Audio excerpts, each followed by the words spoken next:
আমাদের মামলাটা যখন করে যাচ্ছে খুব শিগগিরই আপনারা পাবেন আদালত থেকে ওয়ারেন্ট অফ অ্যারেস্ট আপনি পাবেন।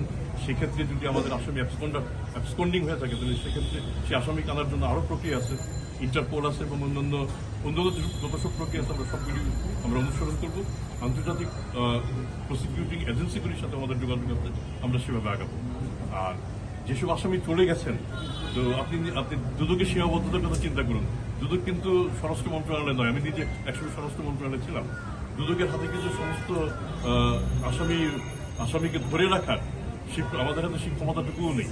তবে আমরা চেষ্টা করছি, যখনই আমাদের হাতে সংবাদ আসছে আমরা চেষ্টা করছি স্বরাষ্ট্র মন্ত্রণালয় এবং অন্যান্য এজেন্সি যারা আছে তারা যেন এই আসামিকে কিংবা অভিযুক্তকে দেশ থেকে বের করতে না দেন। এরকম বেশ কয়েকজন এখন আমাদের হিসেবের মধ্যে রয়ে গেছে। দুদক নিজে কিন্তু একটা পুলিশি প্রতিষ্ঠান না, দুদককে অন্যান্য প্রতিষ্ঠানের সহায়তা নিয়ে কাজ করতে লাগে। এখন আমরা আমরা সবাই আমরা মোটামুটি জানি মানে বড় বড় আসামিদের কে কে দেশে আছে কে কে দেশে নাই, এটা আমাদের অজ্ঞাত না।